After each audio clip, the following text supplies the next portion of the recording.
die optog rondom Jericho.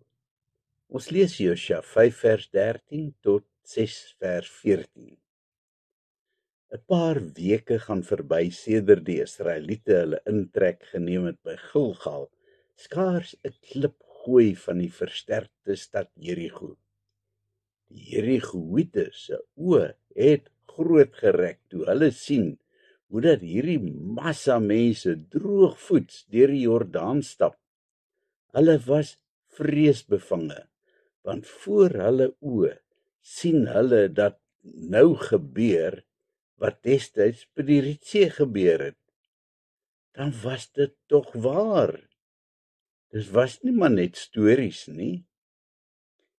Die hekwagte kry opdrag om die stadspoorte te sluit en te grendel.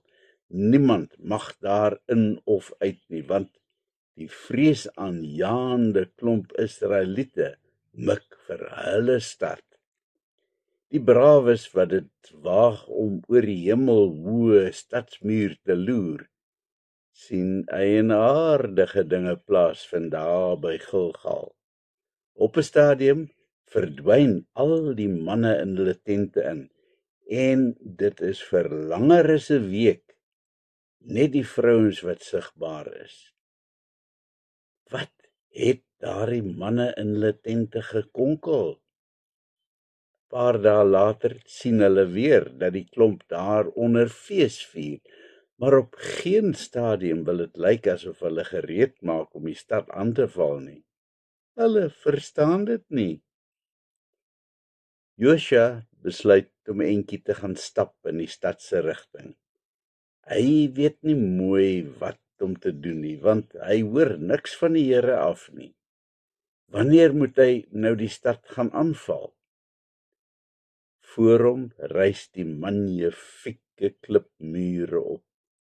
Hierdie is voorwaar 'n sterk stad. Hy wonder hoe enige iemand ooit oor daai mure gaan kom. Boonop is die poorte solied en onbeweeglik. 'n Beweging vang Josua se oog. Hy skrik hom yskoud as hy skielik 'n man hier vlak voor hom sien staan met 'n ontblote swaard. Oomblikke gelede was hier nog niemand. Waar kom hy so skielik vandaan? Is hy aan ons kant of aan ons vyande sinne? Stamel Josua. Daar's iets heiligs omtrent hierdie man. Josua voel dit sommer dadelik aan. Nee, stel die man hom gerus. Ek is die aanvoerder van die leer van die Here. Daarom is ek hier. Josua buig laag voor die man, die aanvoerder van die leer van die Here. Sy hart klop in sy keel. Trek jou skoene uit, Josua, want die plek waarop jy staan is 'n gewyde plek. Dan moet Josua tot 'n skrikwekkende besef kom. Hierdie is nie maar net 'n engel nie, maar een van wat God verteenwoordig. Dis heilige oomblikke wat hy nou beleef. Ek gaan Jerigo nou in jou mag oorgee, deel die engel vir Josua mee. Dan kry Josua volledige instruksies van presies wat hom te doen staan. Wanneer Josua opkyk, is die engel weg. Hy spring op en hardloop opgewonde na Gilgal. Die tyd het aangebreek. Oor 7 dae is die stad hulle sinne. So het die Here hom beloof. In die kamp van die Israeliete is alles in rep en roer. Hier is aksie. Die heel belangrikste is nie die soldate nie, maar die priesters. Almal, die vyand inkluis, moet baie duidelik besef dat dit nie Josua en sy dapper soldate is nie, maar God Almagtig wat hierdie stad verower. Die priesters word dus noukeurig beduie wat hulle te doen staan. Volgende aan die beurt is die gewapende manne. Hulle moet die voorhoede vorm. Maar nee, hulle gaan vir 'n begin glad nie eers hulle wapens gebruik nie. Hulle gaan bloot rondom die stad stap. Dis al. Uiteindelik is die hele stoet opgestel en Josua is tevrede.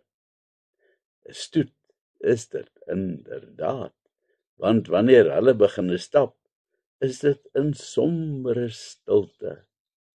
Josua se bevel is dat daar nie 'n geluidjie uit die soldate se geleedere durf kom nie. Daar moet 'n heilige stilte heers. Vooraan stap die gewapende manne, gevolg deur 7 priesters met ramshorings. Op die agterhoede volg 'n span priesters in wit gewade.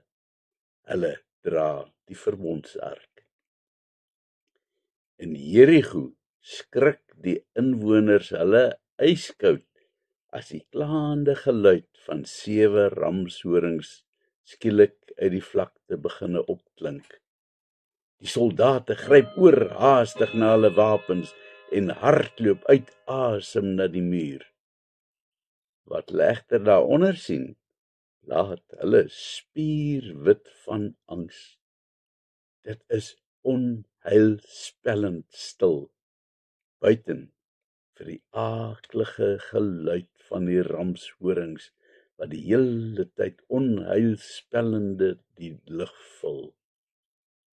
Met harte wat in hulle kele klop, aanskou hulle die optog wat stadig en somber rondom hulle stad loop.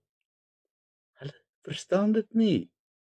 Daar's geen strydkrete nie, geen vertoon van mag of wapens nie, niks.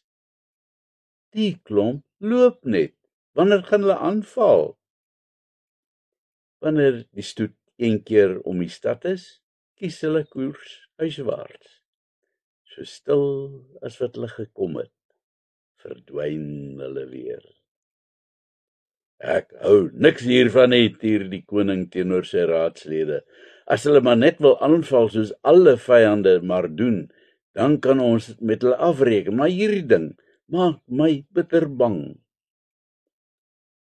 Die volgende oggend, baie vroeg, is dit weer sulke tyd. Presies dieselfde patroon as die vorige dag. So ook die 3de en die 4de dag.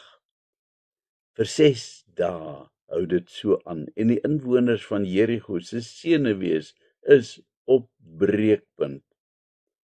Spanning laai ondraaglik hoog. Wat is hierdie klomp se plan? Hulle voel sommer aan dat hier iets verskrikliks op die 7de dag gaan gebeur. Vandag kan ons weet dat die Here so anders werk as wat enige mens kan dink. Hy is immers God. Kom ons bid. Here, hierdie wonder van Jerigo laat my elke keer maar net weer my hande saamslaan in verwondering. U is groot. Amen.